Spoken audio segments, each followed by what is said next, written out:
Chapter 5. Pressure Point. The debriefing room felt like a pressure cooker, the air thick with tension as the 6 pilots filed in. Their flight suits were still damp with sweat from the morning's exercise, a high-stakes formation flying exercise that had pushed each of them to their limits and beyond. Colonel Phantom Harlow stood at the front of the room, surveying them with the intensity of a predator assessing wounded prey. The mission recording played silently on the screen behind him, frozen on an image of their formation breaking apart during a particularly challenging transition. "Take your seats," Phantom ordered, his voice carrying the weight of impending judgment. "This debriefing will be conducted by you. Each pilot will assess the mission, beginning with Blue Lead." Smokey leaned forward, unable to contain the grin spreading across his face despite the gravity of the situation. The exercise had been a near disaster by objective standards. They'd lost cohesion multiple times, botched several formation changes, and barely maintained proper spacing during the trail sequence. But Smokey had pulled off a maneuver that, in his mind at least, redeemed the entire operation. "Well, sir," he began, his voice carrying the theatrical cadence of a man about to spin gold from straw. "What we witnessed today was the birth of a new formation transition I'm tentatively calling the Thornberry Weave." Phantom's eye twitched dangerously, but he remained silent. "When we hit that unexpected turbulence during the echelon-to-trail transition, I recognized that our standard recovery pattern would leave us vulnerable to further disruption. So I executed a modified cross-under with a vertical displacement component that allowed me to both maintain visual on the lead aircraft and re-establish proper spacing without disrupting the overall formation integrity." Smokey mimed the maneuver with his hands, complete with sound effects that made Phantom's jaw visibly clench. "The beauty of the maneuver is its adaptability. The formation expects standard correction. They don't expect you to briefly drop below the formation before executing the displacement roll. My grandfather used a similar technique during a thunderstorm formation flight in 1973, though admittedly with less sophisticated aircraft." "Are you suggesting," Phantom interrupted, his voice dangerously quiet, "that your improvised aerobatics, which broke formation, lost visual contact with your wingman for 7 seconds, and violated 3 separate safety protocols, was a tactical innovation rather than a near-catastrophic error in judgment?" "Innovation often looks like error until it succeeds, sir," Smokey replied, undaunted. "And I did re-establish proper position eventually." "After forcing the entire formation to compensate for your unpredictable movement," Maestro cut in, his voice cold as liquid nitrogen. "Lieutenant Thornberry's assessment is not merely inaccurate, it's dangerously delusional." The room temperature seemed to drop 10 degrees as Maestro stood, approaching the screen with the rigid precision that characterized his every movement. He tapped a control, and the mission replay began, synchronized with flight data scrolling alongside. At time index 14:22.7, our formation was maintaining proper spacing and mutual support during the echelon formation, Maestro began, his voice clinically detached. At 14:22.18, Lieutenant Thornberry deviated from the planned response to the turbulence encounter, breaking formation without communication or coordination. He advanced the replay frame by frame, highlighting each moment with laser-like precision.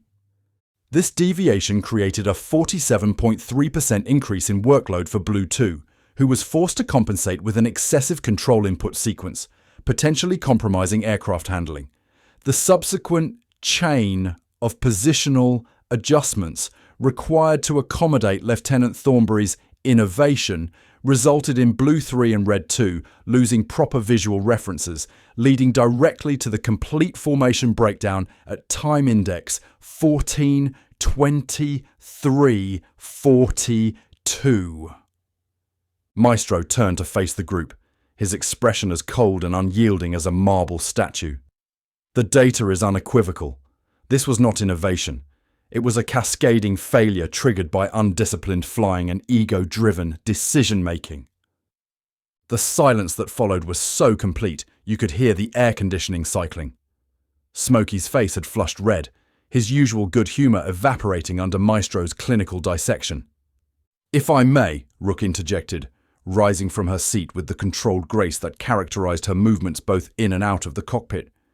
I believe both assessments contain elements of truth, but miss the larger tactical picture. She approached the screen, rewinding the mission playback to an earlier point. The failure began before the turbulence encounter. Our initial formation spacing was too tight for the weather conditions we encountered.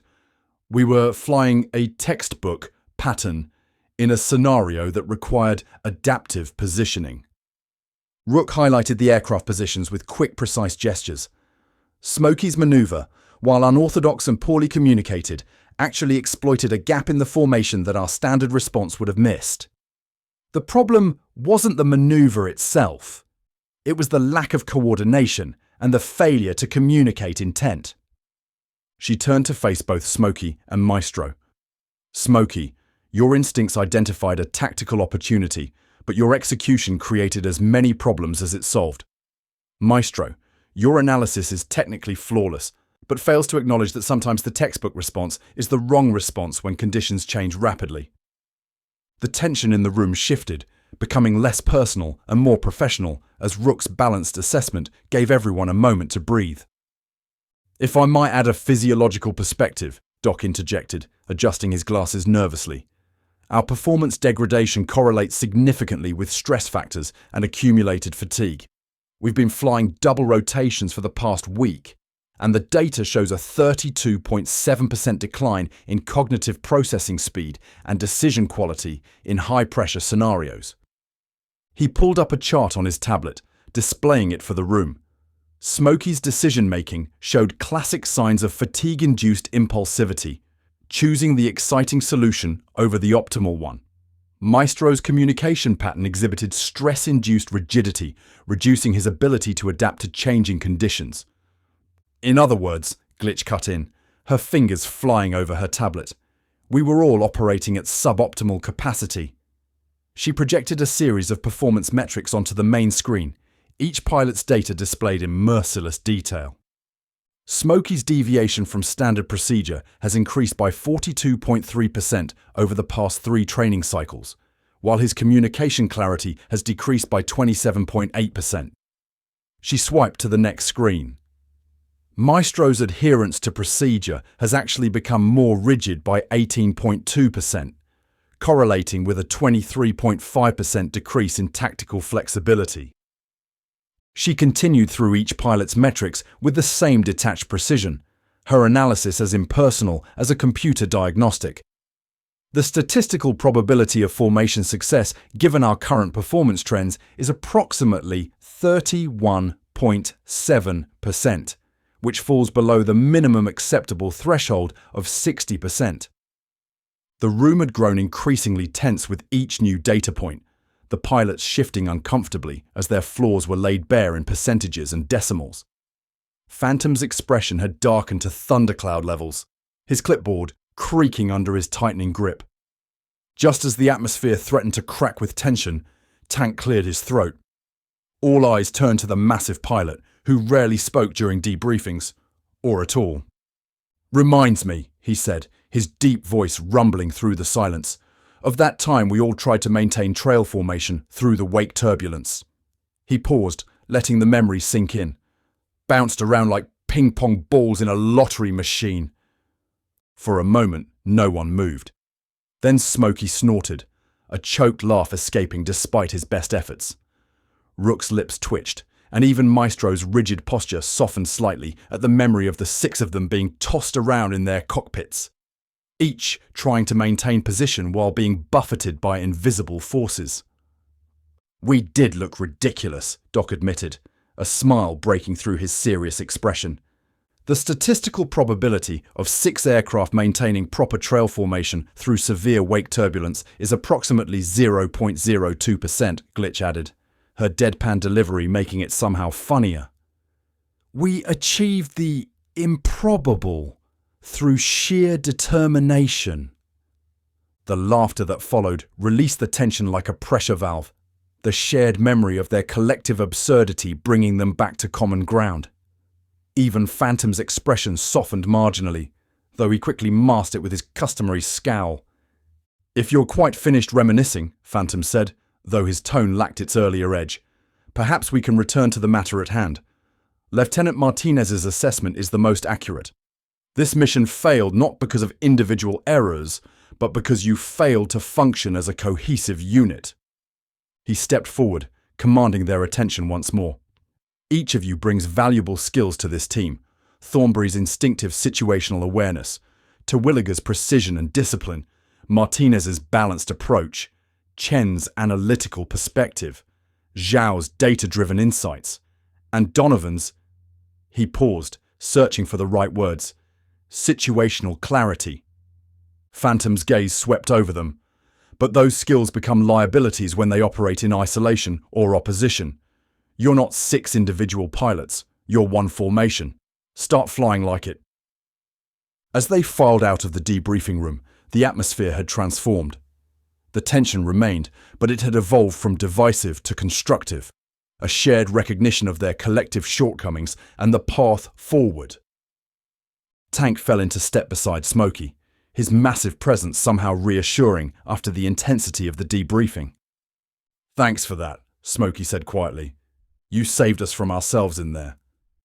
Tank shrugged his enormous shoulders. "Truth is simple. We fly better together than apart."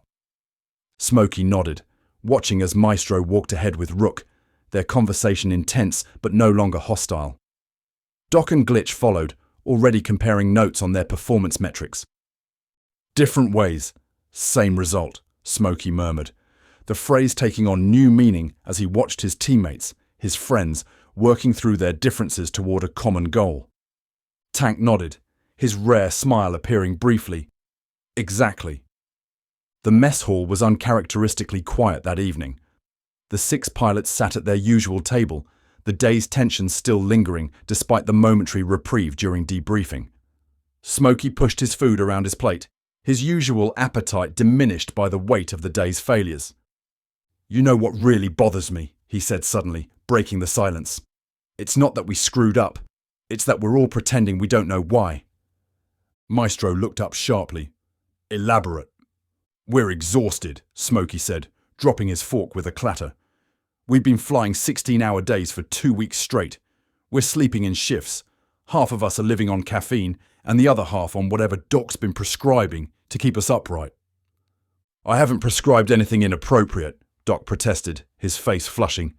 "Just standard fatigue countermeasures." "That's not the point," Smokey continued, his voice rising slightly. "The point is that we're being pushed to our limits deliberately. They're trying to break us." "That's the purpose of training," Maestro replied coldly. "To identify breaking points before they occur in combat situations." "There's a difference between challenging us and setting us up to fail," Rook interjected, her eyes flashing with rare anger. "Today's exercise was designed to be impossible. The weather conditions, the formation complexity, the timing. It was a no-win scenario." "The Kobayashi Maru," Doc murmured. "The what?" Tank asked. "It's a Star Trek reference," Glitch explained without looking up from her tablet. "A training simulation designed to be unwinnable to test character." "Exactly," Smokey said, pointing his fork at Glitch. "They're not testing our flying skills anymore. They're testing our breaking points." "The washout rate for this program can be up to 68.7%, Glitch stated flatly. "Based on current performance metrics, at least 2 of us will fail to complete the course." The statement hung in the air like a guillotine blade, the unspoken question obvious. "Which 2? "That's not happening," Smokey said with sudden intensity. "None of us is washing out. We came in together. We leave together." They were still 6 very different pilots, with 6 very different approaches to flying. But for the first time, Smokey truly believed they could become one formation. Different ways, same result. And this time, the result would be success for all of them.